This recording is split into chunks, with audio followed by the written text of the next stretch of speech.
A certain man, widely regarded as the useless eldest son of Count Perdium, bore a reputation that overshadowed him. He was uncontrollable, a reclusive sword master confined to his room, and often labeled as a madman. This man's name was Ghislain Perdium.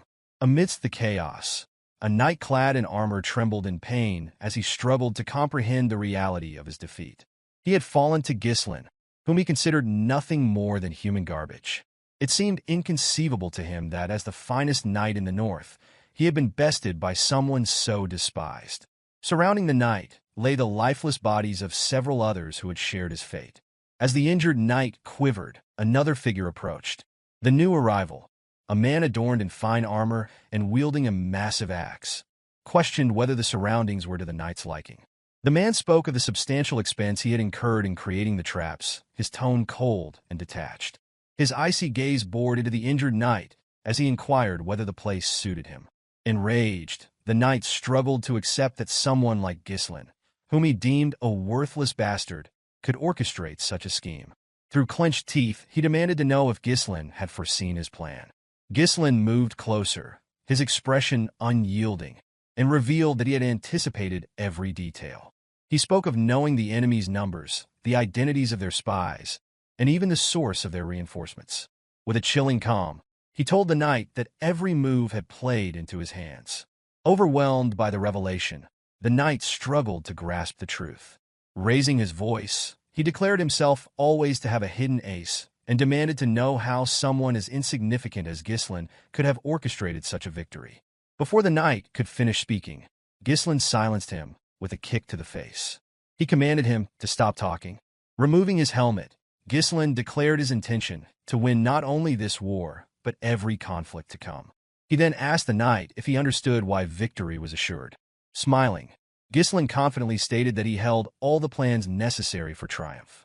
The narrative shifted to a year earlier, taking place in a soldier's camp within the Lithuania kingdom near Perdium estate. Within one of the tents, Ghislain awoke abruptly, stunned to find himself alive. He instinctively placed a hand on his neck, verifying his survival. His mind raced as he recalled events from what's in his mind was mere moment earlier. A knight had disarmed him, knocking his sword away. As he fell to his knees, blood dripping from his mouth, the knight, distinguished by red hair and golden armor, proclaimed Ghislain's end. This knight, known as the noble knight Idun, was one of the continent's 7 strongest men. Idun had declared the war over, his voice laced with finality. Pointing his sword at Ghislain, he asked if the defeated man had any last words. Struggling for breath, Ghislain admitted his regret at being unable to fulfill his vengeance. He added, with defiant resolve, that he hoped Idun would meet his end. Idun had smiled at the remark, dismissing it with derision and labeling Ghislain an arrogant fool. Idun informed Ghislain that he had not anticipated him being the eldest son of the fallen Perdium household. He reminded Ghislain of how he had abandoned his family after the death of his sister. The revelation caught Ghislain off guard, prompting him to question how Idun, a man from a different kingdom, could possess such knowledge. The noble knight dismissed Ghislain's surprise, explaining that he had worked tirelessly to track him down. With a malevolent smile, Idun revealed that he and his allies had conspired with the Delphine household to orchestrate the downfall of the Perdium family. Ghislain was stunned by this confession, shocked to learn that Duke Delphine's household had not acted alone. Moving his sword closer to Ghislain's neck, Idun declared that there was no need to divulge further details, as Ghislain was fated to die. He demanded that Ghislain accept his end, but Ghislain, filled with fury, vowed never to forgive him. Unmoved by Ghislain's defiance, Idun struck a decisive blow, severing his head with a single stroke. The scene shifted to the present, where Ghislain stumbled toward a barrel of water. He gazed into its reflective surface, confirming that his head was still intact. Confusion gripped him as he struggled to reconcile the events, wondering if he was hallucinating. Glancing around, Ghislain noticed that he appeared much younger than he remembered. Suspicion gnawed at him as he speculated whether he had been captured and used as an experiment by mages. Resolving to exact revenge if that were the case, he scanned the area and noticed a sword lying beside the barrel. While deep in thought, he heard a voice call out to him, addressing him as young master. The figure entered the tent and urged him to come outside, stating that he knew Ghislain was awake. The man, A soldier named Ricardo who served the Perdium household took another step closer. Before he could react, Ghislain moved behind him and pressed the sword to his neck. Startled, Ricardo froze as Ghislain, in a serious tone, warned him that his life would depend on how accurately he answered the questions. Ricardo, addressing Ghislain as young master, retorted that he was crossing a line. Ghislain, taken aback by Ricardo's casual demeanor despite the threat, demanded an explanation. With surprising nonchalance, Ricardo pushed Ghislain back and revealed that he had worn himself out earlier with a tantrum before falling asleep. Ricardo reminded him of his earlier tirade about wanting to command the army on a raid against the orcs. Ghislain, still unable to process the situation, accused Ricardo of spouting nonsense. Unfazed, Ricardo picked up a bag and instructed Ghislain to pack, explaining that others were waiting. With growing unease, Ghislain asked where they were headed. Ricardo, walking past him, informed him that their destination was the Perdium estate. Stunned by this revelation, Ghislain grabbed Ricardo and demanded clarification, asking if he truly meant the fallen Perdium estate. The scene shifted once more. Ghislain stood atop a cliff, gazing at the estate in the distance. The sight confirmed that it was indeed the Perdium estate. However, confusion clouded his thoughts as he tried to comprehend why it appeared untouched. He vividly remembered the estate being reduced to ashes the last time he saw it, yet now it stood in pristine condition. Ricardo stepped closer to Ghislain and questioned whether he had been having a nightmare. He expressed disbelief that Ghislain would refer to the Perdium household as a fallen one and warned that the Count would expel him for uttering such words. Despite Ricardo's statements, Ghislain remained unconvinced of the reality surrounding him. Believing he was trapped in a dream, he pinched his cheek to test the sensation. Feeling the sharp sting of pain, Ghislain came to the startling realization that everything was real. Observing his youthful face in the reflection and the unscathed state of his estate, Ghislain deduced that he had somehow returned to the past. Memories of his younger self surfaced, filled with resentment toward his household. His immaturity, born of feelings of inferiority, had caused trouble, alienating him from the family. Over time, criticism became unbearable, and he ultimately fled from home. Years later, he survived countless battles as a mercenary, honing his skills and earning renowned title. With his reputation solidified, Ghislain returned to his county, intent on making amends for past mistakes.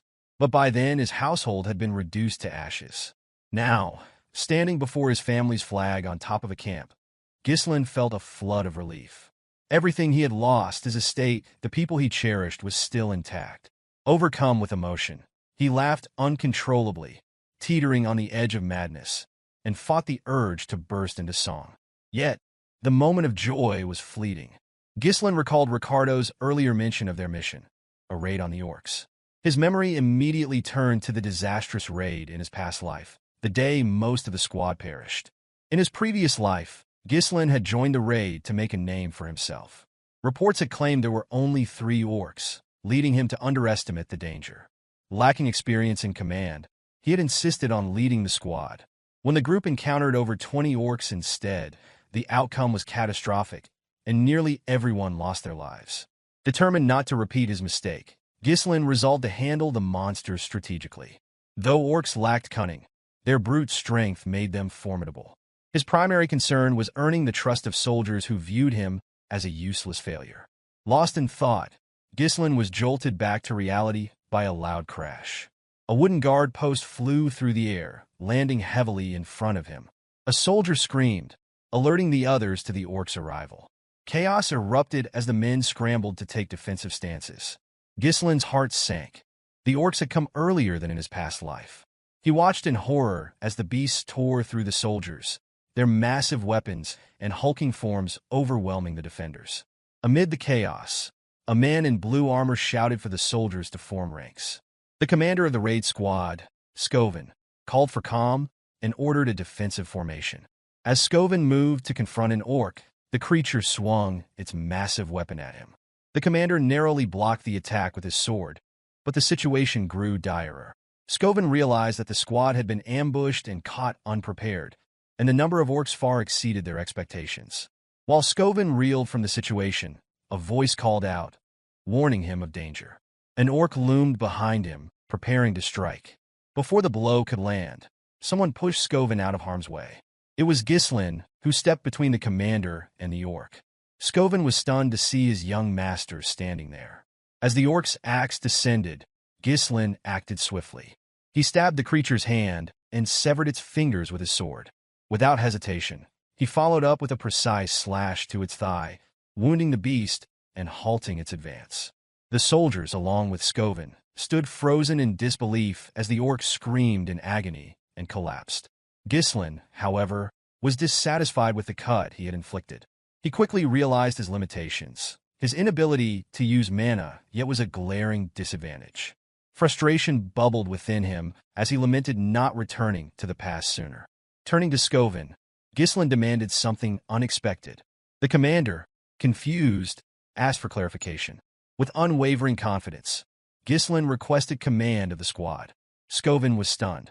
He had always considered Ghislain reckless, but to demand command in the middle of a battlefield where soldiers' lives were at stake was beyond anything Skovin had anticipated. Standing tall, Skovin refused Ghislain's request. He explained firmly that the authority granted by the Lord was not something to be relinquished lightly. Annoyed but understanding, Ghislain reflected that he might have reacted the same way if an inexperienced fool had approached him with such a demand. As his thoughts wandered, an orc charged toward him. Skovin shouted for Ghislain to retreat, insisting he was too inexperienced to lead the squad. Faced with no alternative, Ghislain took his stance. What followed left everyone astonished. He hurled his sword. Skovin instinctively dodged the weapon and spun around, grabbing Ghislain to demand an explanation. Before the words could fully leave his mouth, a sound behind him drew his attention. He turned to find Ghislain's sword embedded in the orc's skull. The creature collapsed silently to the ground, its weak spot struck with precision. Skovin, astonished, questioned how Ghislain had managed such accuracy. Ghislain, unfazed, addressed the commander, stating that the key to victory on the battlefield was morale. He pointed out that soldiers paralyzed by fear could not hope to win. Skovin glanced at the trembling men, their resolve shaken by the orcs' intimidating cries. With a confident smile, Ghislain declared that they needed to seize momentum. Without hesitation, he sprinted forward, retrieving his sword from the fallen orc's head before leaping into the midst of the enemy. Ghislain landed squarely on another orc, driving his blade deep into its skull. The soldiers gasped, watching as he stood atop the creature, shouting at the top of his lungs. He taunted the remaining orcs, daring them to face him and vowing to kill them all. The orcs turned their attention to Ghislain, their anger stirred. Undeterred, Ghislain cut into the stomachs of two approaching orcs and severed the arm of a third. Heads rolled and blood sprayed as Ghislain moved through the battlefield. From a distance, Skovin watched in disbelief. Despite being a skilled mana user, even he found it challenging to confront orcs with such efficiency. Yet, here was Ghislain, a seemingly frail young man, tearing through the monsters with unmatched precision. As the fight progressed, Skovin noted Ghislain's exhaustion. His movements grew smaller and more deliberate, conserving energy while evading attacks. Each strike targeted the orc's weak points with surgical accuracy. Skovin realized that Ghislain was fighting like a sword master who had mastered combat without the use of mana, relying solely on refined technique and instinct.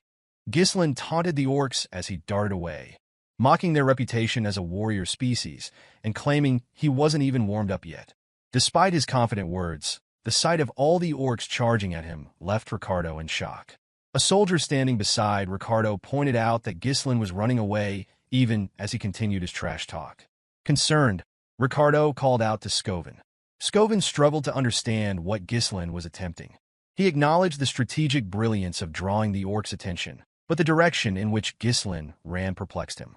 The path led directly to the edge of a cliff. As the realization hit, Skovin suddenly understood Ghislain's plan.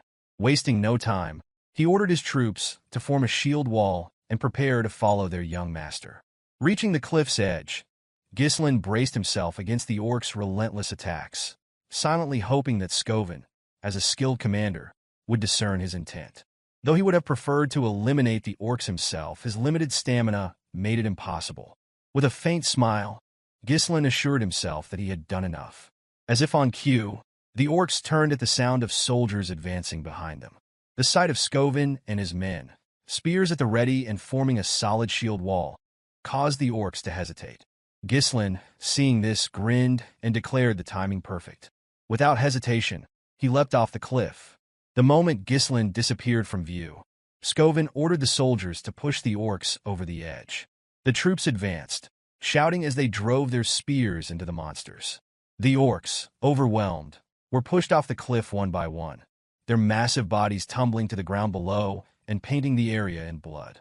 The soldiers stood stunned, marveling at what they had achieved. They could hardly believe they had managed to defeat all the orcs.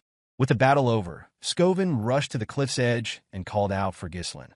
To his relief, he spotted his young master clinging to the cliffside, his sword embedded into the rock. Ghislain, breathing heavily, smiled weakly at the commander. Scovin, relieved, stretched out his hand to help him up. Unfortunately, Ghislain's depleted stamina caused his grip to weaken. Before he could reach Scovin's hand, he slipped, releasing the sword and plummeting into the abyss. Scovin and the soldiers looked on in horror. The scene shifted to a hazy memory. Ghislain heard a familiar voice calling to him. He recognized it instantly. It belonged to Elena. Images of his sister flooded his mind. Her tears when their mother passed, her gratitude for his care, and the bitter words she once spoke, telling him she hated him. As these memories replayed, Ghislain felt a tug and saw Elena as a little girl, asking to go with him. Awakened by this vision, Ghislain opened his eyes. He was in a room with a cloth draped across his forehead. He realized the soldiers had managed to save him, and a wave of relief washed over him. Yet he couldn't shake the strangeness of the dream. Attempting to sit up, he was overcome by pain, his body trembling from the toll of his exertion. As he lay there, the door opened, and a maid with white hair entered. Her name was Belinda, and she beamed with happiness upon seeing Ghislain awake. Setting a bucket on the table, she expressed her worry and reminded him that she had advised him to leave the battle to the soldiers. To her astonishment, Ghislain suddenly rushed forward and embraced her tightly. Belinda stood in shock at her master's sudden embrace. She asked if she had offended him somehow, but Ghislain reassured her, saying he was simply happy to see her. Since his childhood, Belinda had served as Ghislain's personal tutor and remained by his side despite his immature antics. However, after the Perdium family fell to ruin in his previous life, Belinda had vanished, and he never saw her again. Belinda, confused by his unusual behavior, asked why he would be so happy when they saw each other every day. Ghislain felt the need to share the truth. He urged her to listen carefully and revealed that a catastrophe would soon strike their family. Uncertain what he meant, Belinda pressed him for an explanation. With a serious expression, Ghislain told her that he had died and come back to life. Belinda laughed, assuming he was exaggerating because of his near-death experience with the orcs. Ghislain clarified that he wasn't referring to the recent battle, but Belinda dismissed his words, instead warning him that he should focus on his own safety. Realizing she didn't believe him, Ghislain grew frustrated. Belinda shifted the subject and asked what he would have done if he were too injured to attend the upcoming festival. Her question caught Ghislain off guard. Belinda reminded him that Elena, his sister, had been eagerly waiting for this day to go to the festival with him. She emphasized that it was a perfect opportunity for the siblings to mend their strained relationship. Ghislain glanced at a picture of himself and his sister, recalling the annual festival held at this time. In his previous life, his trauma had kept him from enjoying it. He asked Belinda when the festival would begin. She replied that it was scheduled for next week, a date etched into Ghislain's memory. A week from now was the day that his life changed forever. While lost in thought, someone entered the room. Ghislain was shocked to see Elena, who had come to visit him. Without hesitation, Ghislain ran to embrace his little sister. Belinda and Elena both stared in surprise. Elena, startled by her brother's unusual display of affection, asked him what he was doing. Ghislain told her he had missed her, but Elena pushed him back, remarking that his behavior was creepy. Ghislain was further taken aback by her strength, having never realized how strong she was. Elena, dusting off her clothes, explained that she had come because Belinda had asked her to visit. She demanded to know what game he was playing and questioned whether he thought this would fix everything. Ghislain, confused, asked what she was talking about. Elena reminded him of his past behavior, recounting how he had once told her to leave him alone because she was annoying and that he felt disgusted by her very breath. Hearing this, Ghislain was horrified by the memory. In his previous life, he had not been close to Elena, and he admitted to himself that he had been a terrible brother. Overwhelmed with guilt, Ghislain apologized to his sister for his past actions. Belinda was stunned. She had never seen her master apologize first. Elena, skeptical, asked if he had hit his head. She mentioned hearing that an orc had struck him during the raid. Ghislain, irritated, wondered why both Belinda and Elena kept bringing this up. He corrected them, insisting he was the one who defeated the orcs. But as soon as he spoke, a sharp pain shot through his body, and he collapsed. With a smug smile, Elena teased him, remarking that he had returned unconscious after battling the orcs. Belinda and Elena laughed at the sight of him trembling, leaving Ghislain surprised by their laughter. Yet deep down, he was happy to see them acting just as he remembered. Reflecting on his past, Ghislain regretted how much time he had wasted on meaningless pursuits. He remembered the festival that would occur next week. In his previous life, he had rejected Elena's offer to go together, claiming the events of the raid had upset him. That decision marked the last time he ever saw his sister. Elena's shredded body had been discovered along with her bodyguards in Ghislain's previous life. He couldn't shake the regret of not accompanying her that day. As these thoughts consumed him, a knock on the door interrupted his brooding. Two armored men entered the room, Jamal and Philip, Elena's bodyguards. Jamal informed Elena that they were waiting for her. Elena, slightly annoyed, reminded the men that she had asked them to wait outside. Apologizing, Jamal explained that the servants had requested her assistance in overseeing their work on the festival supplies. This revelation surprised Ghislain, who questioned why the maids would assign such a task to Elena. Belinda, ever blunt, remarked that Ghislain was clueless because he spent his days lazing about. She explained that Perdium was suffering from a worker shortage, forcing even the young lady to contribute. The news shocked Ghislain. He couldn't believe such a shortage existed, though it made sense. His past self had never paid attention to the estate's affairs. Elena announced that she needed to leave, but as she turned to go, Ghislain unexpectedly volunteered to help. Both Elena and Belinda were taken aback. Elena, skeptical, wondered aloud if her brother had truly been hit on the head during the raid. Later, in the town, servants busily prepared for the festival. Elena could be heard scolding Ghislain, who had followed her despite her protests. She argued that his presence would frighten the workers. Ghislain countered, questioning whether this was how she treated someone offering assistance. With a sharp reply, Elena told him that the best way he could help was by staying out of their way. As his sister tried to push him away, Ghislain's mind wandered to the grim discovery of her body in his previous life. Her remains had been found near the slums, far from the festival grounds. He deduced that someone must have lured or forced her there. Determined to prevent this outcome, he resolved to familiarize himself with every corner of the castle to uncover potential threats. Amid the commotion, a soldier ran toward them, addressing Ghislain as his lord. The voice instantly triggered recognition, and Ghislain identified the man as old Fergus. Breathing heavily, Fergus wiped his sweat, relieved to see his master alive and well. Grabbing Ghislain, Fergus humbly referred to himself as a lowly servant and explained that he had come immediately upon hearing news of the orcs. Ghislain, irritated by the constant reminders of the raid, dismissed the topic brusquely. Elena approached Fergus, commending his timely arrival. With a sly smile, she explained that her brother had been acting strangely since waking up and begged Fergus to escort him back to his room. The old soldier readily agreed, much to Ghislain's annoyance. His infamous hooligan reputation was becoming an obstacle, even in situations like this. Resigned, Ghislain decided to delay his investigation of the castle until the following week. Turning to Fergus, he requested to be taken to an abandoned training field within the estate.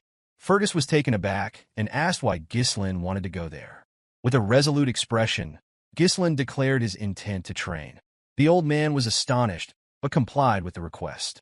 Arriving at the training ground, Ghislain was surprised by its pristine condition. The area was well maintained, the weapons in excellent shape, and the grounds ready for use. It was far better than anything he had encountered as a mercenary. Fergus explained that the facility had been kept in readiness in case Ghislain ever wished to use it. The old soldier admitted that he had always believed Ghislain's recklessness was a phase he would outgrow. Ghislain, moved by the man's faith in him, tapped Fergus's armor and declared that he intended to live a long life. With a somber expression, He added that dying was a terrible experience, one he never wished to repeat. The old man was startled by Ghislain's words and asked why his young master spoke as though he had already experienced life and death. Ghislain, wearing a confident smile, commended Fergus for his sharpness. He explained that he had indeed died and been resurrected. Fergus dismissed the comment, insisting he had no time for jokes. Ghislain then instructed Fergus to leave, stating his intent to begin training.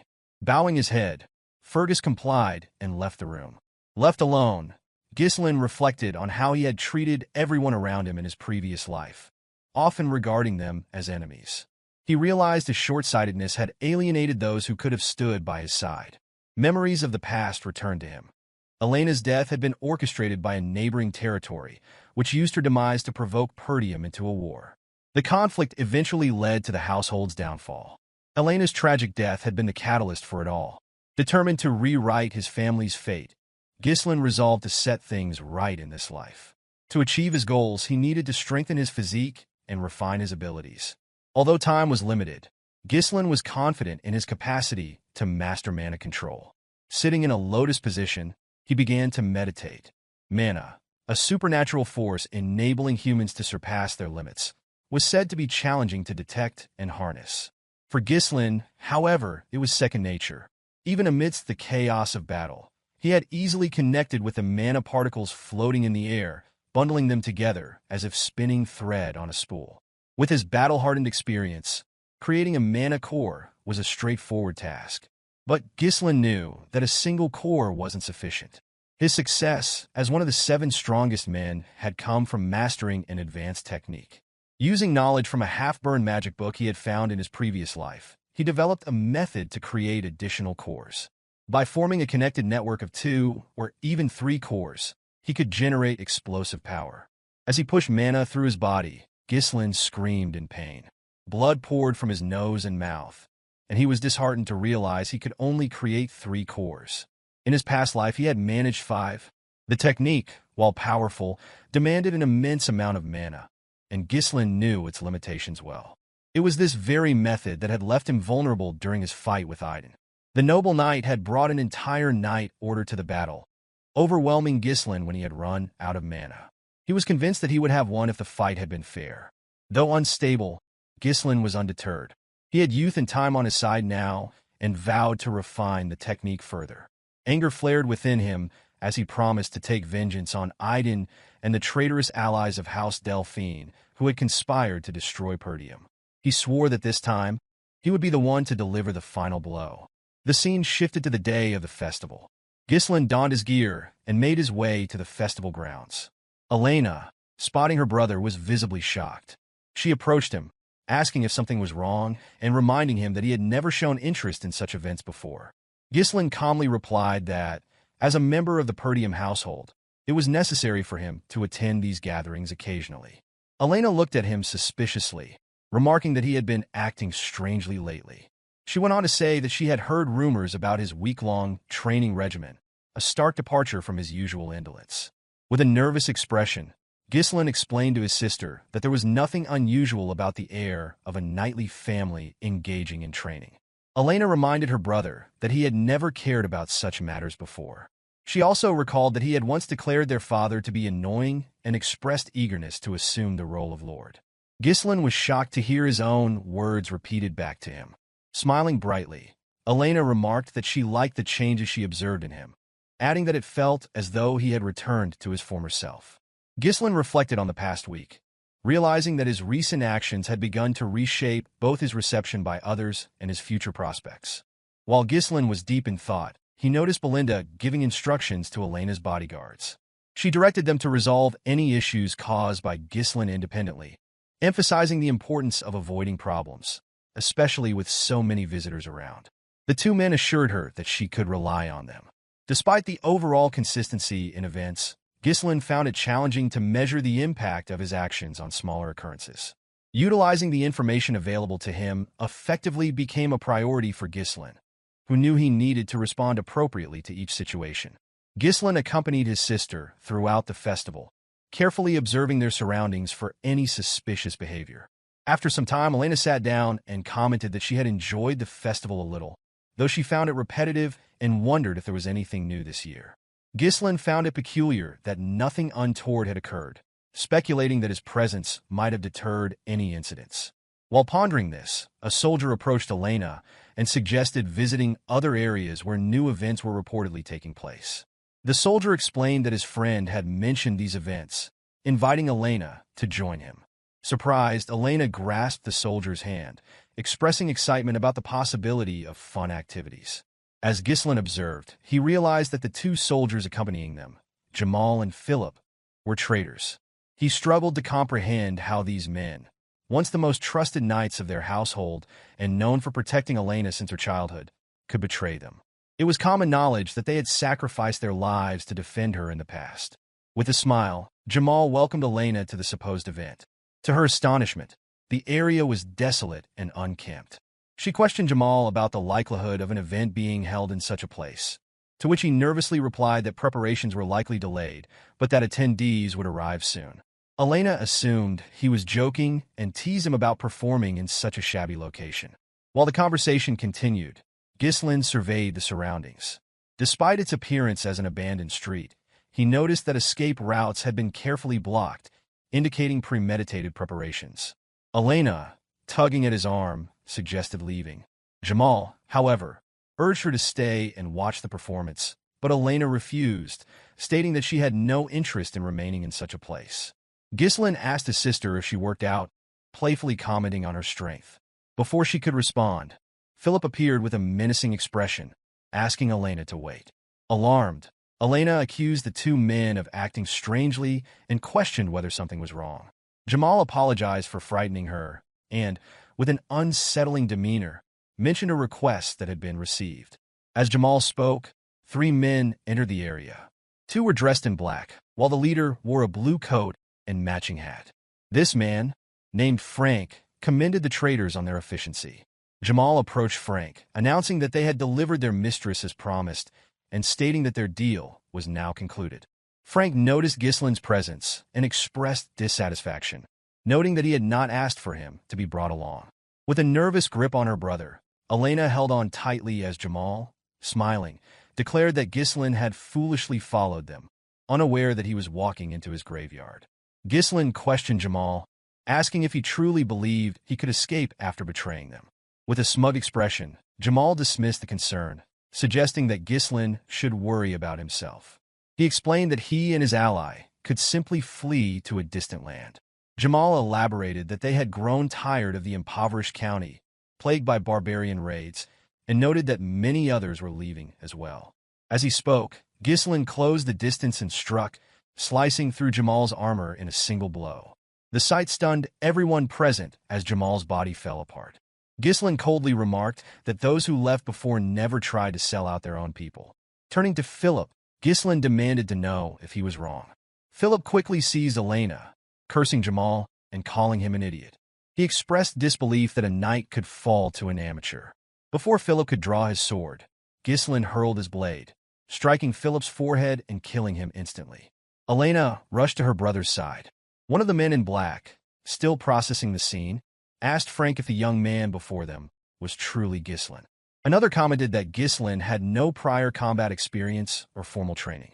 Frank confirmed their observations, though he admitted he found it difficult to believe. The sight of Ghislain eliminating two knights so swiftly, using mana-infused strikes, was unexpected. Trembling, Elena asked Ghislain to explain what was happening. Instead of responding, he struck her neck, rendering her unconscious. Gently placing her on the ground, he told her to rest for a while. Frank, watching this, thanked Ghislain for simplifying their task. He noted that Ghislain was far more formidable than expected and revealed that they had intended to deal with Jamal and Philip themselves. Lighting a pipe, Frank inquired whether Ghislain had been concealing his true abilities all along. Ghislain retrieved his sword from Philip's head and, with a measured tone, asked why Frank was so interested in his skills. As he examined the group, Ghislain dismissed the men in black as insignificant threats. Frank, however, was different. The sheer mana he exuded was on a completely different level. Recognizing the danger, Ghislain resolved to finish the battle quickly. Releasing his mana, he prepared a set of strings. Before engaging, he demanded to know who had issued the order. Frank mockingly replied that it was pointless for a dead man to know such details. Realizing they would not give up the information willingly, Ghislain readied himself, stating that the truth would soon come out regardless. One of Frank's subordinates asked if they should decapitate Ghislain. Frank ordered them instead to capture him alive and break all his bones, ensuring he would lose his sanity. With a sinister smile, Frank added that Ghislain's screams of agony would make for a perfect masterpiece. At Frank's command, the two men charged at Ghislain. Ghislain reached into his pocket and hurled a firecracker at one of the attackers. The sudden distraction caused the man to falter, and in that moment, Ghislain closed in and delivered a fatal stab to his head. The remaining subordinate scoffed, calling it a cheap trick before launching his own attack. Ghislain swiftly maneuvered his sword behind him to block the strike. As the two locked weapons, Ghislain gripped his blade tightly, using it to strike the man's hand. Before the man could recover, Ghislain executed a swift strike, severing his head. As Frank launched a sudden attack, Ghislain deflected it with a second sword. Frank was stunned, unable to comprehend how Ghislain managed to block from such an awkward position. Believing his ambush to have been flawless, Frank was caught off guard. Ghislain quickly shoved Frank's sword downward and rose to his feet, delivering a clean slash across Frank's neck, causing his pipe to fall to the ground. To Ghislain's astonishment, Frank retaliated almost immediately, using mana to reinforce his neck. Frank admitted his surprise and stated that he would have lost his neck if not for his concentrated mana. Ghislain realized that the man had minimized the attack's damage by directing his mana to the critical area. Frank adopted a combat stance and questioned the origin of Ghislain's unusual swordsmanship. With a menacing smile, he promised that Ghislain would meet his end here. Shoving Ghislain backward, Frank mocked his meager mana, confidently assuring him of defeat. However, Ghislain's smile, in response, unsettled Frank. Puzzled, Frank hesitated, giving Ghislain the opportunity to parry his sword and disrupt his balance. Ghislain followed up with a swift kick to Frank's face, forcing him to retreat. Wiping the blood from his mouth, Frank smirked and reminded Ghislain that such attacks were futile against his reinforced mana. Yet moments later, Frank coughed violently and collapsed to his knees, bewildered by the unexpected potency of Ghislain's attack. Frank struggled to process how Ghislain's seemingly low mana could bypass his enhancements. Ghislain slowly approached, revealing that he had suspected someone of orchestrating his sister's demise, but never imagined the true culprit. With a piercing gaze, Ghislain unleashed his third core, dramatically amplifying his mana. Frank, visibly shaken, was unable to react before Ghislain appeared directly in front of him, moving at a speed his eyes could hardly track. Ghislain's attacks came fiercely and relentlessly, each strike heavier than the last. Despite his best efforts, Frank's arms grew numb under the barrage, and his sword was nearing its breaking point. Frank tried to regain his footing, reminding himself that excessive mana bursts typically had limited effects. However, Ghislain's surge defied his understanding. It was as if the young man had transformed entirely. Ghislain, noticing Frank's faltering defense, shattered the assassin's weapon with a decisive strike. Without hesitation, he followed through with a heavy blow to Frank's body, driving his sword deep into the assassin's torso. Frank cried out in agony, but Ghislain silenced him by gripping his throat and pinning him against the wall. Keeping his blade embedded, Ghislain demanded answers, insisting that Frank reveal who had ordered the assassination. Refusing to cooperate, Frank produced a hidden blade and vowed to take Elena with him, unwilling to go down without inflicting further harm. Before he could act, strings wrapped tightly around his wrist, halting his movement. Ghislain, controlling the strings, warned Frank against making any rash decisions. With a cold, unwavering stare, Ghislain proposed a deal, promising to sheath his sword if Frank complied and refrained from further resistance. Frank was stunned to realize that the threads binding him were made with mana. He could not fathom when Ghislain had managed to create such a tool. With calculated precision, Ghislain drove his sword deeper into Frank's body, remarking that someone of Frank's caliber should be able to patch up the injury. His voice carried a chilling tone as he warned that no amount of skill would matter once Frank's mana core was destroyed. Panic flickered in Frank's eyes as he glanced down to see Ghislain's sword glowing ominously. The assassin screamed as he felt his mana core cracking uncontrollably, shouting at Ghislain and accusing him of madness. He warned that the backflow could cause a catastrophic explosion, obliterating the entire area, and questioned whether Ghislain intended to self-destruct.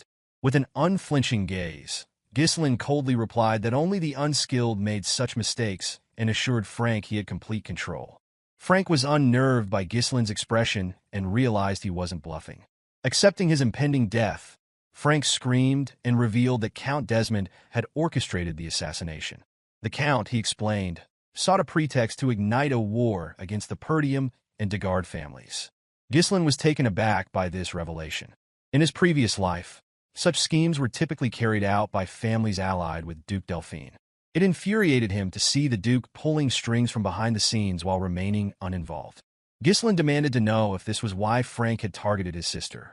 Frank confirmed it with a grim smile. Without hesitation, Ghislain drove his sword through the assassin's body.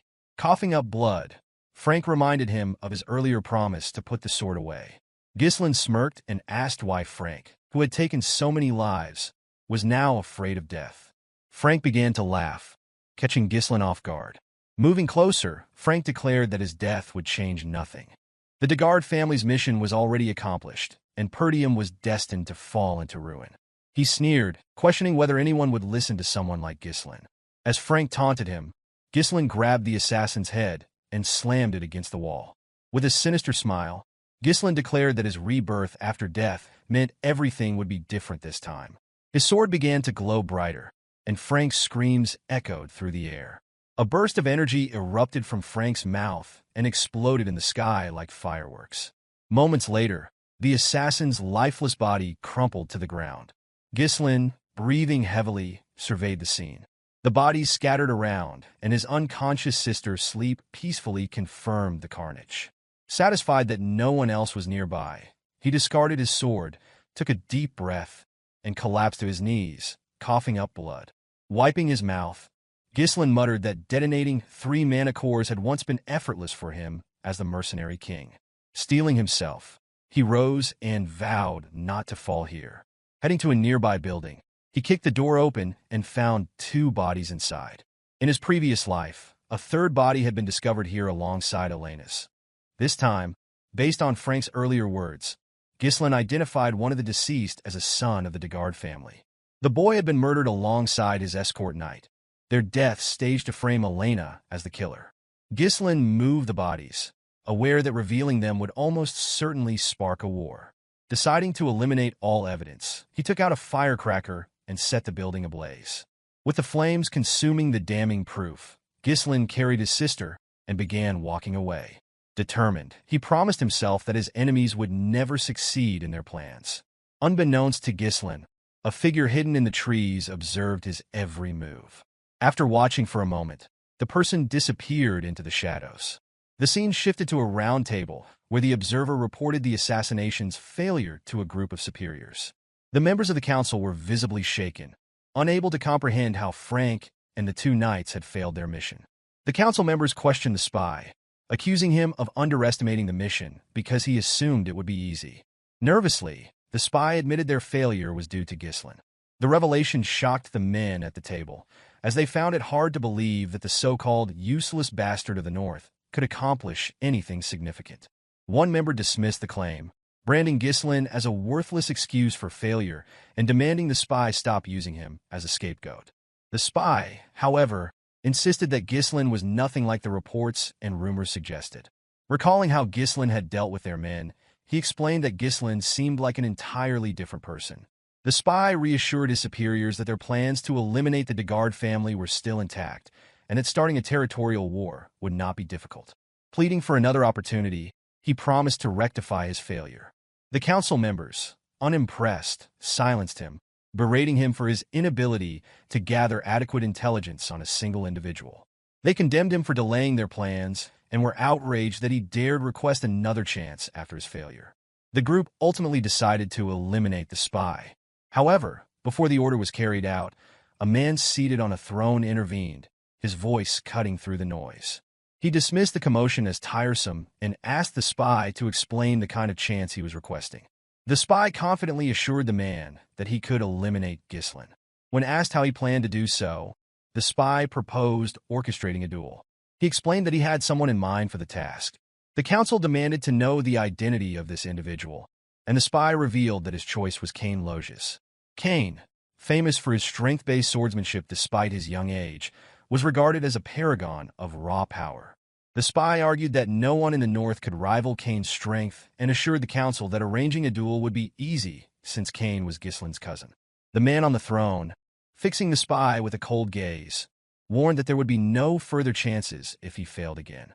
The spy vowed not to disappoint. The scene shifted to the training hall of the Perdium household. Fergus entered the room, announcing to his master that it was time for a meal. As soon as he spoke, something flew toward him. Ghislain, practicing with his mana thread, had wrapped the thread around the sword near the entrance and pulled it toward himself. Observing his own movements carefully, Ghislain tested the thread's handling, swinging the sword as he fine-tuned his control. Fergus approached, apologizing for interrupting the training session, and asked his master how he had managed to pull the sword. Ghislain showed him the mana thread, explaining that it was a technique for manipulating mana as a string. He recounted that in his past life, he had relied on this method extensively. However, in his current state, his limited mana reserves required him to implode his core to use the technique effectively. Ghislain noted that his lack of mana now restricted him to creating fewer threads. Fergus, visibly impressed, admitted that he had never seen such a technique before, despite believing himself to be well-trained in mana manipulation. He was puzzled by how Ghislain, whom he had considered unskilled and untrained, could master such an advanced method. Ghislain, noticing Fergus's lingering presence, asked if there was something he needed. Fergus replied that he had stopped by to deliver some news. Fergus bowed his head and expressed gratitude to Ghislain for protecting his younger sister. Ghislain, surprised by the old man's gesture, replied that he had simply done what was necessary and invited Fergus to join him for a meal. A day later, the festival was temporarily halted, as expected after the incident involving a knight's attempt to traffic the young lady. Inside the castle, Elena voiced her frustration to her brother, lamenting that no one believed her when she said he had saved her. She urged Ghislain to speak up and set the record straight. Ghislain assured her it wasn't necessary, adding that no one would believe him either. Belinda, overhearing the conversation, was visibly irritated. She expressed her disgust at Jamal and Philip, declaring that she always suspected the two knights were perverts and accusing them of trying to take Elena for their own gain. Ghislain, meanwhile, found relief in knowing that his sister had survived the ordeal. While he had managed to prevent a war from breaking out, he was acutely aware that their enemies would not give up so easily. Realizing he couldn't face these threats alone indefinitely, Ghislain concluded that he needed to establish his own military force. As he pondered his next steps, a maid entered the room, pushing a cart laden with food. She set a plate in front of him, and when Ghislain uncovered it, he found only a single slice of bread. Startled, Ghislain turned to Belinda and asked when they would be having dessert. The maid, astonished by his question, asked if he was truly unaware of their dire circumstances. Before Ghislain could respond, shouting from outside the castle caught his attention. He froze momentarily, startled by the commotion. At the castle gates, a portly, bearded man was demanding compensation from the Perdium household for the losses incurred by the abrupt cancellation of the festival. He was not alone. Other men had joined him, brandishing pitchforks and voicing similar demands. They called for Ghislain and Elena to come out, accusing them of wasting the county's money. The guards pleaded with the crowd to remain calm. Ghislain peered out the window to assess the situation, but struggled to understand the root of the unrest. Belinda, standing nearby, explained the context. She informed him that the county's economy heavily depended on merchants who thrived on the profits generated by the annual festival. While last year's festival had been profitable, this year's premature cancellation left many merchants struggling, and their anger was understandable. Ghislain was taken aback by the revelation, having not realized the county's financial state was so precarious. Recognizing the potential danger if the merchants' frustrations escalated, he resolved to intervene. He turned to Fergus and inquired about the soldiers' current actions, instructing him to deploy them to calm the crowd. Fergus, however, revealed that there were no soldiers available. Ghislain was stunned by this news, prompting Fergus to explain that most of their forces had been dispatched to the Forest of Monsters for reconstruction efforts following an orc raid. Frustration etched on his face, Ghislain absorbed the reality of their situation. Perdium was caught in an unending struggle, sandwiched between barbarian incursions from the north and the looming threat of monsters from the forest on the county's other side. The challenges of governing the region became increasingly apparent, and Ghislain realized the need for a swift and strategic response to address the growing unrest. Ghislain struggled to grasp the reality of their dire situation. No money and no soldiers. He pulled Belinda aside and reminded her that she was responsible for managing his finances. He asked her to use whatever funds he had left to calm the merchants. Belinda, visibly surprised, informed him that he had no money remaining. Stunned, Ghislain demanded an explanation. Belinda reminded him that the Count had cut off his allowance due to his past extravagance, spending money recklessly. Realizing he was broke, Ghislain pleaded with Belinda to lend him some funds, but she admitted she had no cash either. The scene shifted to Ghislain staring out the window at the town below, his thoughts racing. He couldn't believe his family was in such a precarious state. Without money, even his knowledge of the future seemed useless. Ghislain began to consider whether anything on the estate could change their fortunes. As he pondered, Ricardo burst into the room, breathing heavily. Startled, Ghislain asked him why he was in such a hurry. Ricardo, visibly distressed, informed him that there was a problem. Cain wanted to see him. The mention of Cain shocked Ghislain. The scene shifted again to Scovin, who was struggling to remain standing. His face was bruised, and his opponent struck him once more, landing a blow so forceful it pierced his chest plate and left him sprawled on the ground. At the entrance to the tavern, Ghislain arrived just in time to witness the commander's collapse. Scovin, noticing his young master, called out weakly. Ghislain, irritated by the sight, turned his attention to Cain, who greeted him with a wide smile. Standing before Ghislain was a massive young man, Cain Loges, heir to the Loges County. Ghislain recognized his cousin immediately, recalling that Cain had always been both his friend and rival. As Cain descended the stairs, Ghislain asked Ricardo for an explanation. Ricardo revealed that he and Scovin had come to the tavern to investigate reports of a disturbance. Upon arrival, they encountered Cain and his escort knight. Recognizing them, Cain questioned the rumors he had heard about Ghislain. Scovin had attempted to explain the details, but Cain had silenced him by grabbing his jaw. With a sinister smile, Cain accused Scovin of lying to the heir of Loges County before proceeding to beat him. Cain then asked Ricardo to recount the story properly. According to him, the rumors suggested that Ghislain, despite never training, had taken down an orc with his bare hands and single-handedly dealt with traitorous knights. Cain, mocking the tale, claimed he was merely giving the commander a wake-up call to knock some sense into him. Cain turned his attention to Ghislain, accusing him of being the root of the situation. He sneered, claiming that none of this would have happened if Ghislain hadn't lied. Ghislain immediately remembered Cain's behavior, recalling how his arrogant cousin had always treated him like a subordinate. Every time Cain visited Perdium, he caused trouble, yet no one dared confront him because of his high status.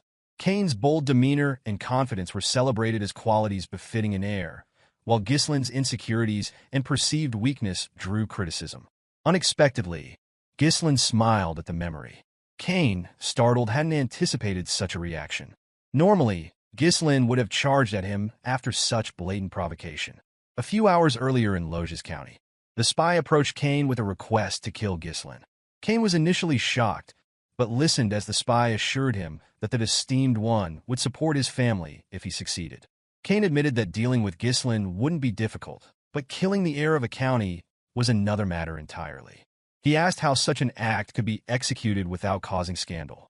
The spy explained that they could lure Ghislain into a duel and stage his death as an unfortunate accident. The spy assured Cain that the duel could be made to look like a trivial dispute between heirs. Disguised as an escort knight, he promised to orchestrate the situation perfectly. With a smile, he reminded Cain that this was a rare opportunity, even for someone like him. Cain, grinning, expressed disbelief that he now had a chance to kill his own cousin. With growing enthusiasm, he urged the spy to leave with him immediately. Right at this moment, Cain pondered why the mysterious organization might want to eliminate Ghislain. He suspected that something about his cousin had changed. Smiling at the thought, Cain asked Ghislain why he was simply standing there. Sitting casually on the stairs, he demanded Ghislain bring whatever he had prepared for him. Ghislain, puzzled, asked Cain what he meant. Cain explained that he had heard about the festival's interruption and insisted they liven things up and enjoy themselves. He reminded Ghislain that they always worked well together on such things, and with a menacing expression, asked if he was wrong. Ghislain, unbothered by Cain's intimidating demeanor, took a moment to reflect. Then understanding dawned on him. Cain was talking about alcohol and women, things Ghislain had been forced to arrange for him during his past visits. Back then, Ghislain had complied to avoid being beaten up by his larger, stronger cousin. Those demands had drained Ghislain's funds, and he now understood Belinda's reminder that his father had cut him off for spending recklessly. As these memories resurfaced, Ghislain smiled, realizing the solution to his current financial problem had been in front of him all along. Snapping back to reality as Cain called out again, Ghislain assured his cousin he would bring what was needed soon. However, with a sharp look in his eyes, he informed Cain that there was a debt to settle first. The spy, observing from the side, was startled by the shift in Ghislain's demeanor. Confused, Cain asked what Ghislain was talking about. Ghislain explained with a calm smile that all the extravagant arrangements Cain had enjoyed were paid for out of his own pocket. Now he demanded repayment, 1,000 gold to be precise. Cain, taken aback, protested that the expenses couldn't have exceeded 100 gold. He claimed that the money was merely a friendship fee, given out of appreciation for Cain's companionship. Ghislain scoffed and called Cain an idiot, stating that he had always been treated as a doormat. With a smirk, Ghislain warned Cain to repay him immediately or face a beating. The tavern fell silent as onlookers gawked at Ghislain's boldness. Cain sighed, stood, and accused Ghislain of acting out because he had been lenient with him. He dismissed the idea that Ghislain had grown stronger and accused him of spreading false rumors about defeating knights. Cain labeled Ghislain a parasite who leached off the land and claimed that everyone in the north regarded him as a worthless scoundrel. With those words, Cain clenched his fist and demanded Ghislain pull himself together. Without further warning, Cain launched an attack. Ghislain easily sidestepped, dodging the blow. Both Cain and the bystanders, including Ricardo and the spy, were visibly stunned. Cain, growing more agitated, swung again, this time aiming for Ghislain's head. Ghislain ducked, moved low, and delivered a swift punch to Cain's ribs. Cain recoiled in pain, shocked to feel the force of the blow. Ghislain swung a punch toward Cain's head, but Cain managed to block it with his hand. Though he smiled at successfully blocking the attack, Cain immediately fell to his knees, screaming in pain. The spy rushed to his side, asking if Cain was all right. Ghislain, unimpressed, told Cain to stop whining, pointing out that he had blocked the attack. The spy quickly turned on Ghislain, demanding that he stay away from Cain. The tavern fell silent, the crowd stunned by the sight of Cain, the seemingly unbeatable air, brought low by Ghislain. Ghislain observed the situation, quickly deducing Cain's intentions. Whispering to the spy, Cain asked if his acting had been convincing. With a sly smile, the spy assured him it was perfect, explaining that the stage was now set to paint Ghislain as the aggressor. Cain, determined to leave a lasting impression, pulled a blue glove from his pocket. He raised it high and declared that Ghislain had disgraced the nobility with lies, accusing him of attacking without provocation. Before Cain could finish his speech, Ghislain hurled his glove at him, cutting off his words. Ghislain challenged his cousin to a duel, leaving Cain momentarily shocked. Ghislain pointed out that Cain had insulted him as an heir and assaulted his knight, accusing him of tarnishing the dignity of the nobility. With a calm smile, Ghislain asked if Cain intended to deny the allegations. Cain, regaining his composure, smirked. He had always believed Ghislain to be foolish, but he hadn't expected him to dig his own grave so thoroughly. Drawing his sword, Cain accepted the challenge, vowing that Ghislain would regret it, even if it cost him his life. Ghislain called out to Ricardo, who promptly responded. Ghislain instructed him to bring the merchants protesting outside the castle. Ricardo, taken aback, hesitated, but Ghislain, now smiling with a hint of madness, assured him it would help them make a great deal of money. While the cancellation of the festival had left merchants and tourists alike frustrated, Ghislain believed an event like this would be enough to rekindle their excitement and soothe tensions. The scene shifted to a stage surrounded by an eager crowd. Ghislain and Cain stood ready to duel, their confrontation attracting a throng of spectators. Many were thrilled at the prospect of Ghislain getting humiliated. The excitement reinvigorated the town, with merchants reopening their stalls to sell goods to tourists. Among the crowd, a chubby merchant shouted for bets to be placed, certain Cain's victory was inevitable. The merchants, confident of Cain's dominance, bet heavily in his favor. Cain rested his massive sword on the ground and questioned why Ghislain had turned a sacred duel into a marketplace spectacle. With a sinister grin, he warned that his sword wouldn't stop, even if Ghislain surrendered. Ghislain, unfazed, replied that enough people had gathered, signaling the start of the duel. Just as the fight was about to commence, the spy interjected, claiming that a proper bet couldn't proceed. The chubby merchant revealed to the crowd that no one had bet on Ghislain, a fact that surprised no one. Many believed that betting on him would be foolish, given the apparent outcome. Cain mocked Ghislain, laughing that even his own people didn't trust him. The chubby merchant suggested altering the bet to predict how long Ghislain would last against Cain. At that moment, Scovin, supported by Ricardo, stepped forward and placed a bag of gold on the table. He declared his bet on Ghislain, shocking the crowd. Following him, Elena approached and dropped an even larger bag of gold. She announced her intention to bet on her brother, surprising even Ghislain. When asked if the amount was sufficient, the merchant confirmed it was. Belinda, standing nearby, reminded Elena that she had advised against such a move. Cain, irritated by the delay, demanded the duel begin. The referee signaled the start of the fight. Ghislain reminded Cain that, as his elder cousin, it would look strange for him to make the first move. This statement confused Cain, who responded that it was far too late for Ghislain to act like an older brother. As the referee gave the command, Cain leapt forward, using his momentum to swing his heavy sword at Ghislain. He managed to block the attack, but was surprised by the sheer weight of the blade. Cain, smiling arrogantly, taunted Ghislain, saying he had stooped too low to act like an elder sibling. Using the hilt of his sword, Cain shoved Ghislain back and immediately followed up by swinging the hilt toward Ghislain's head.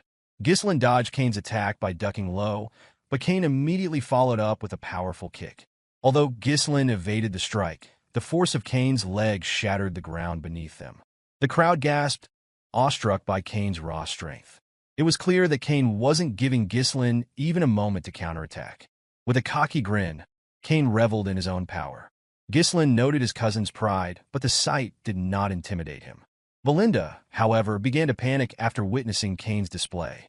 She clutched Elena's arm and urged her to stop the fight. Nearby, the spy smiled knowingly, confident that it was already too late. He understood Cain's strategy well. His overwhelming strength and relentless attacks would force any opponent to focus solely on evasion. Exhaustion would eventually leave them vulnerable, and Cain would seize that moment to end the fight. It was a strategy Cain had perfected, and he had always emerged victorious this way. As Cain's attacks became more aggressive, Ghislain continued to dodge, displaying surprising agility. Cain, noticing this, remarked that his cousin was as slippery as ever. He acknowledged that Ghislain's skills had improved since their last encounter. Switching tactics, Cain grabbed his sword by the blade and swung the hilt at Ghislain. He mocked his cousin, claiming that Ghislain had always been good at running away since they were children. Ghislain managed to block the attack with his sword, but Cain used the hilt to grab and toss him into the air. The crowd watched in stunned silence, assuming this was the end for Ghislain. The spy smirked, convinced of Cain's victory. As Ghislain descended, he calmly muttered that he had wanted to go easy on Cain. Unfortunately, Cain had crossed the line. Gathering mana into his legs, Ghislain controlled his landing and immediately charged at his cousin.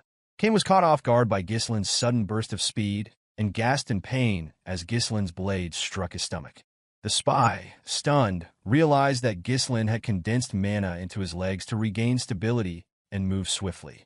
Ghislain chastised Cain, calling his swordsmanship ignorant.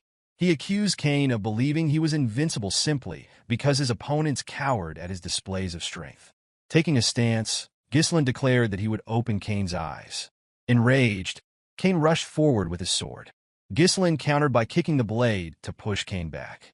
Before Cain could recover, Ghislain leaped to the side, avoiding the weapon, and delivered a precise strike down Cain's shoulder to his hand. As Cain thrust his sword forward in retaliation, Ghislain sidestepped and pressed the blade down with his foot. Capitalizing on the moment, Ghislain landed a near-fatal cut close to Cain's neck. Blood trickled from the shallow wounds Ghislain had inflicted earlier, shocking the audience into silence before cheers erupted. No one had expected Ghislain to display such skill. Many in the crowd began regretting their bets on Cain, while Elena gleefully pointed out the turn of events to Belinda. Scovin smiled as he watched, while Cain, noticing his wounds, realized they were shallow. He deduced that Ghislain could have inflicted far greater harm, but had deliberately held back. Confusion clouded Cain's mind as he failed to comprehend how his cousin had attained such a level of swordsmanship. Ghislain glared at his cousin and tossed his sword aside.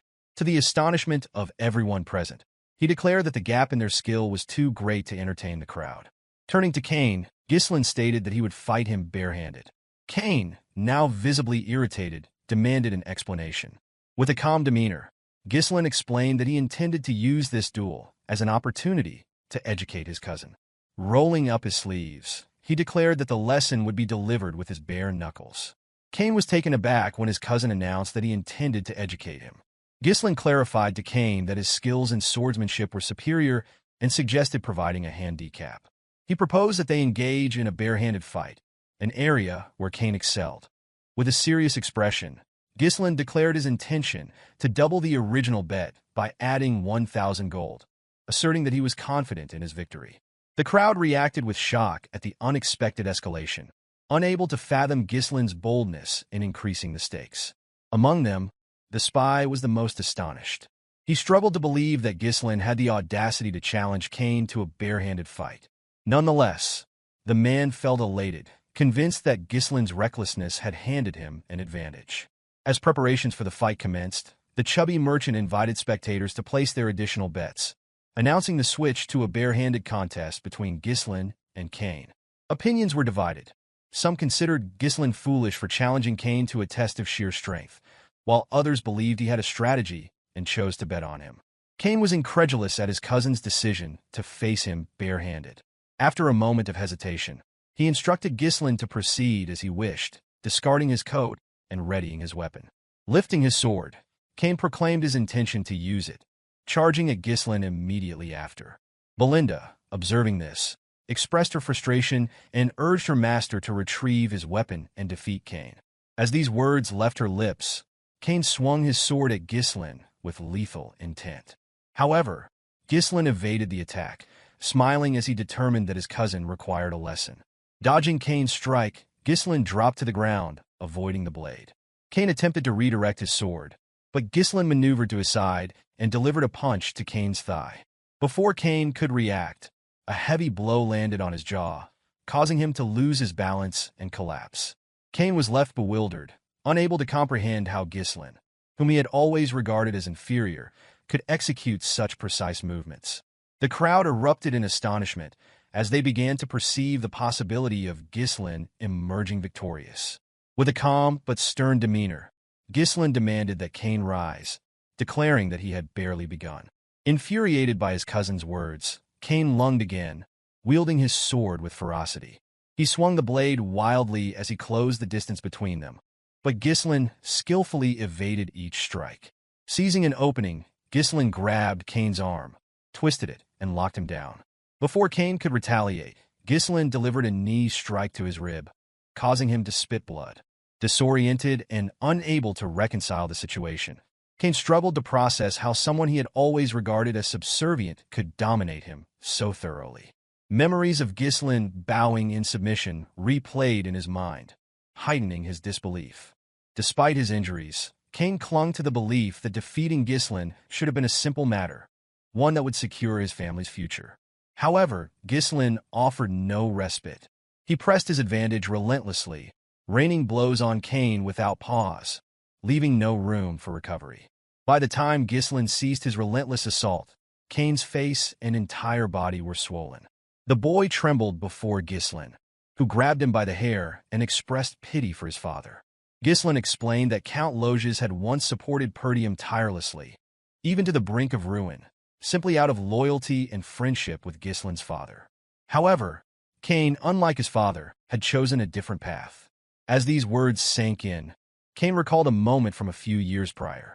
In that memory, Cain had argued with his father, frustrated by the Count's decision to continue aiding Perdium.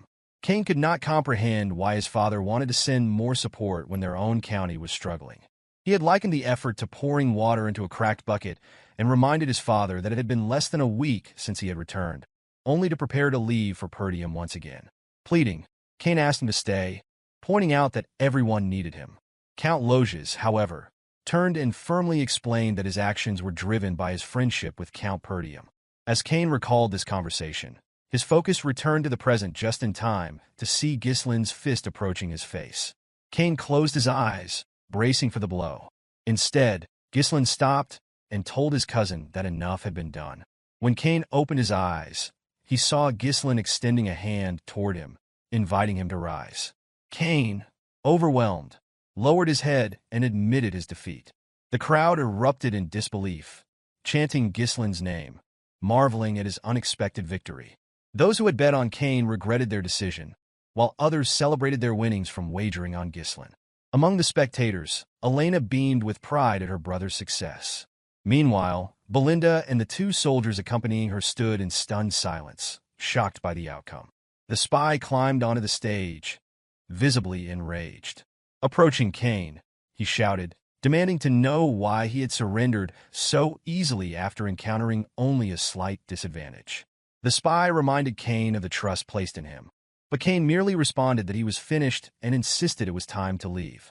Infuriated by Cain's perceived weakness, the spy stewed in frustration.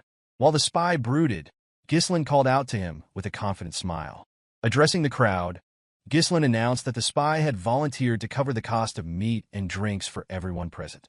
Cheers erupted as the crowd celebrated their young master's generosity, declaring him the best. The spy, however, was stunned and protested, insisting that he had made no such offer. Ghislain placed a firm hand on the man's shoulder and calmly explained that this was the price of losing the duel. He reassured the spy that the expenses would not be deducted from the betting pot, but rather an additional contribution expected from him. As Ghislain tightened his grip on the spy's shoulder, he reminded the man of the terms of the bet, which now included an additional 1,000 gold on top of the initial 1,000. With a chilling look, Ghislain warned the spy of the consequences of attempting to flee. Recognizing the severity of the situation, the spy dropped to his knees in defeat, agreeing to Ghislain's demands. He understood that disobedience would only lead to his demise. The following day, the scene shifts to Ghislain's room. He placed a large box on the table, opening it to reveal an impressive quantity of gold coins, profits from his recent bet. Ghislain was astonished at the amount, realizing it was enough to hire a small mercenary corps. Closing the box, he acknowledged the difficulty of accumulating such wealth again and the urgency of his circumstances. He understood that his enemies would not wait for him to prepare and knew he needed to act quickly to launch the plan he had in mind. While contemplating, Ghislain noticed Elena and Belinda standing nearby. With a nervous expression, he asked if something was wrong. Elena, smiling brightly, inquired how her brother intended to spend his newfound wealth. Ghislain jokingly asked if she wanted some of it, but Elena clarified that she was merely curious. Belinda interjected, confidently stating that she already knew Ghislain's intentions. She reminded him that Lady Amelia's birthday was approaching and teased that he had orchestrated the entire display to purchase an extravagant gift for Amelia. Belinda remarked that her master's actions were easy to interpret. Elena, surprised, questioned whether her brother was truly working so hard to impress his fiancée. Ghislain, startled, seemed unaware of having a fiancée. He asked his sister and maid for clarification. Belinda, amused, urged him to stop pretending and assured him there was no need to feign ignorance out of embarrassment. Elena then reminded Ghislain that they were referring to Amelia from the Rayfold County. Hearing the county's name, Ghislain's expression darkened. He recalled Amelia Rayfold vividly, likening her to a spider. Amelia Rayfold, a noble admired for her kindness and selfless actions, had won the unwavering support of her territory's people. However, in time, she would incite a rebellion and gain notoriety as the Witch of the North, aligning with the Delphine Duchy to deal a decisive blow to Perdium's downfall. Ghislain viewed her as a traitor. A faint smile crossed his face as he asked Belinda when their father was expected to return. Belinda informed him that the Lord would arrive in a week. Ghislain determined that this time frame was sufficient. Rising from his seat, he announced his intention to visit Rayfold County. Belinda, surprised, pointed out that it was not yet Amelia's birthday and asked about the reason for his visit. Ghislain revealed that he intended to secure funds from the county. The narrative transitions to a beautiful noblewoman placing her shoes on the ground. The woman, adorned with a spider near her mouth and striking red eyes, was revealed to be Amelia. She handed her shoes to a ragged girl nearby. The child, overwhelmed, struggled to believe that Amelia was gifting her the shoes. Amelia remarked that she alone deserved to walk barefoot on the land. Turning to her soldiers, she instructed them to provide food and shelter to the surrounding people. Her men immediately set about distributing provisions, leaving the crowd astonished. As Amelia departed, the people expressed their gratitude for her kindness. The scene shifts again, now to Amelia's garden at the Rayfold Manor. A man knelt, cleaning Amelia's feet. This man, Bernarf, served as Amelia's escort knight. While stroking a cat on the table, Amelia recounted her father's insistence on absolute obedience from the people of their territory. She observed that the common folk would follow anyone who kept them warm and fed. Bernarf complimented Amelia's strategy, assuring her that winning the hearts of the people would benefit her in the competition to determine her father's successor. In response, Amelia struck Bernarf's face lightly with her foot. She then demanded an update on the duel involving the finest swordsmen of the North. Bernarf apologized and explained that he had avoided participating to prevent drawing undue attention, reasoning that such attention could disrupt their plans. Bernarf reminded Amelia that the time had not yet come for her to reveal her claws. He kissed her feet, pledging his blade to her service. Amelia, with a calm yet commanding demeanor, reminded her knight that he was naturally her blade, as she had invested a great deal into his development. Lifting his head, she leaned closer, her expression darkening. With an intimidating tone, she warned Bernarf that weakness was unacceptable. Letting go of him, she shifted the conversation and inquired about the status of the merchants. Bernarf reassured Amelia that there was no need to worry about the Arctia merchants. He explained that their guild was purchasing all the materials needed for the reconstruction of the Forest of Beasts outpost, recently destroyed in an orc attack on Perdium. Furthermore, he detailed how they were recovering the annual support fund sent by Count Rayfold to Perdium. Bernarf also revealed their ongoing recruitment of soldiers and knights leaving Perdium. These men, well trained from battles against the barbarian tribes, were considered excellent additions to their forces. Amelia commended Bernarf's efforts, cautioning him to ensure that the guild maintained the appearance of an ordinary merchant operation. She emphasized the importance of keeping their true intentions concealed until their strength was fully amassed. While they spoke, a steward entered the garden, prompting Bernarf to rise and confront him. In a stern voice, he demanded to know who had allowed the interruption. The steward, unfazed, explained that news had arrived from the gate. Ghislain had come to visit. Amelia, surprised by this revelation, questioned the steward about the purpose of Ghislain's visit. The man relayed that Ghislain claimed to have matters to discuss concerning their merchant guild. Both Amelia and Bernarf were startled by this unexpected development. The scene transitioned to the visitor's room, where Amelia entered and took a seat. Across from her sat Ghislain, dressed in a rough coat and holding a small flower. Ghislain greeted her cordially, but Amelia expressed her disapproval of his unannounced visit. She chided him for his lack of etiquette and manners. Smiling, Ghislain explained that he had come to present her with an early birthday gift. He placed the flower on the table, describing its pleasant fragrance and mentioning that he had acquired it from the nearby merchant guild. Ghislain added that he intended to purchase flowers from this guild moving forward, revealing its name as the Arctium Merchant Guild. Amelia listened, but appeared perplexed by Ghislain's remarks. Rising from her seat, she claimed not to understand his point and dismissed herself, stating that she would leave now that she had received his gift. However, as she turned to depart, Ghislain, his gaze cold and unyielding, asked her to sit back down. The energy radiating from him startled Amelia. She froze momentarily, unable to reconcile the powerful presence before her with the timid young man she had once known, who could barely speak in her presence. Ghislain lifted the tea in front of him, addressing Amelia directly. He informed her that he had no intention of wasting her time and revealed his need for 10,000 gold. Amelia, taken aback, struggled to believe that Ghislain had appeared so suddenly, only to request such a large sum of money. She questioned whether this request was sanctioned by his father, but Ghislain assured her that his father had no involvement in the matter and asked her to simply provide the money. With a calm demeanor, Ghislain poured the tea onto the floor.